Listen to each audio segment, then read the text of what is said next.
And welcome back, everyone. And we're joined right now by Sean Patrick Maloney, candidate, Democratic nominee for the 18th District.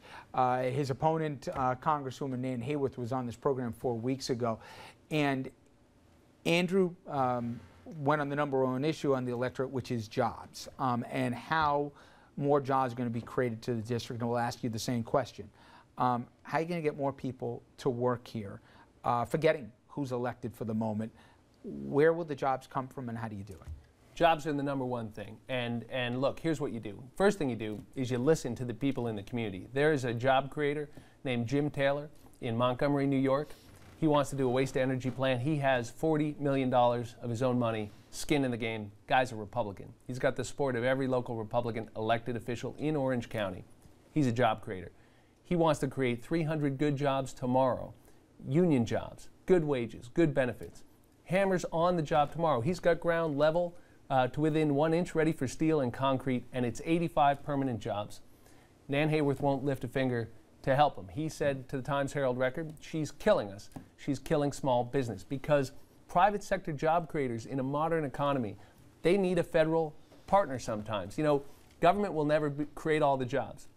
Private sector has to do that, but government has a role to play. I'd like to see a food incubator on the site of Stewart Airport in partnership with the Culinary Institute of America. I'd like to make a big part of the property there, if you work with the Port Authority, you can make a big part of the property there a giant food distribution hub so that our farmers in Orange County and throughout the Hudson Valley can go there instead of all the way down to the city. You know, we're the breadbasket for a good part of New England and all of New York City.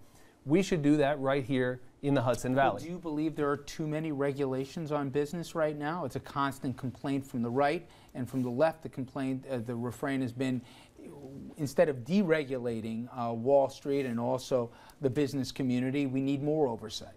Look, it depends what you're talking about. I think that in the Clinton administration, what we did was we tried to reinvent government, so we reduced the size of government, got rid of red tape and bureaucracy.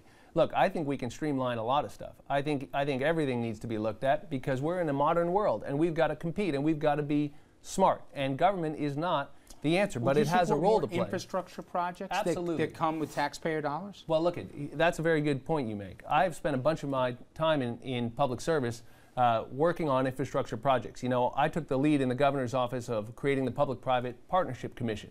Public and private, leveraging private capital so we can have a new generation of investments in infrastructure. We've got so much work to do, but we've got to stop fighting in Washington. And Nan Hayworth and these Tea Party guys, they won't pass a good transportation bill. They keep kicking that can down the road because that Tea Party ideology says government has no role to play. They want to stop all our investments in renewable technologies and the jobs of the future.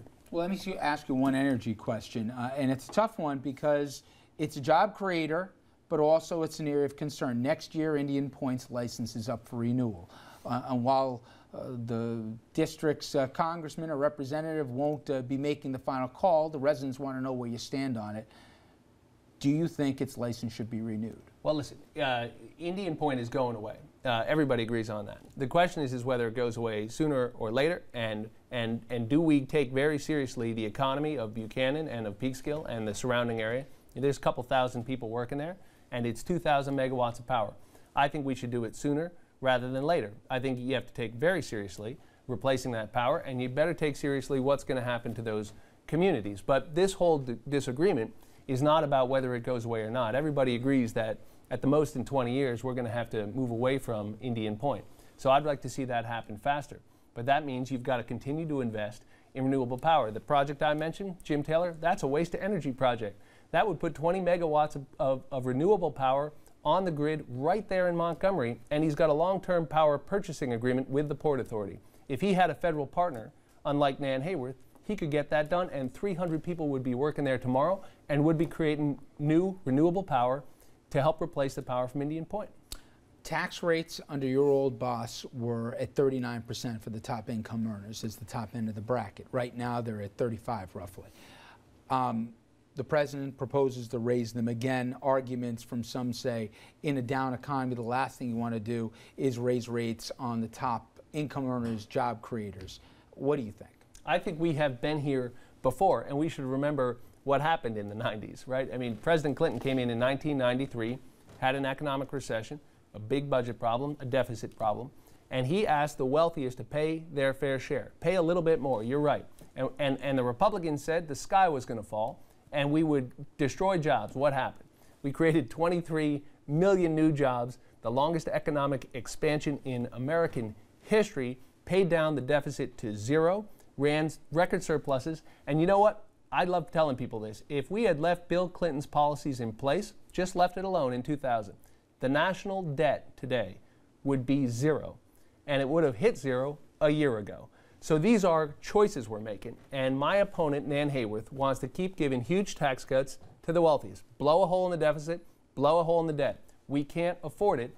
And to do it, she wants to end Medicare and defund Planned Parenthood. These are the wrong choices. We have balanced the budget before the right way. I was part of the team that did it. Last question. We're going to get into this next segment, but Afghanistan, well, there's some who says we shouldn't leave. By now, the consensus is we need to get out. But the question of a timetable, especially given the recent events, where it's gotten to the point where we won't even do joint missions with the Afghanis. I'm talking about NATO troops, obviously led by the U.S. What's the point anymore?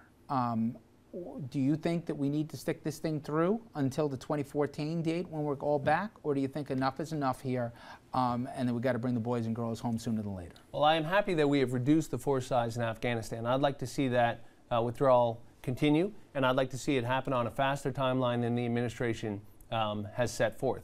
I think the situation there can be stabilized, but we have to be very focused on what our mission is. Our mission should be the anti-terrorism mission, to capture or kill the people who attacked us on 9/11. And for them, there should be no quarter. And we should use drones, and we should use special forces, and we should do whatever it takes to capture and kill every last person who had anything to do with 9/11 and anybody who's thinking about doing another 9/11. But we do not need 60,000 troops still on the ground in Afghanistan to do that. There are smarter, better ways to do it. Now, I worked in the White House, and one of the jobs I did was review all of the national security information that went to the president. So I have been there, and I have seen how difficult these decisions can be. Only the president can make these decisions. But my belief is that we can responsibly withdraw from Afghanistan sooner rather than later, and we should be focusing right here at home and get our kids back in the United States. Sean Patrick Maloney, thank you very much. We'll be talking to you soon, and hopefully we'll be doing a debate with you and your opponent here in the coming weeks. Thank you so much. All right, everyone, when we come back, we will continue on that last question. Big questions being raised about Afghanistan, obviously in the wake of the news that NATO halting most of its joint missions with Afghan soldiers in the wake of, well, not so friendly fire. We're going to ask those questions about why are we still there and when, not if, but when all our men and women should be coming home. Stay with us.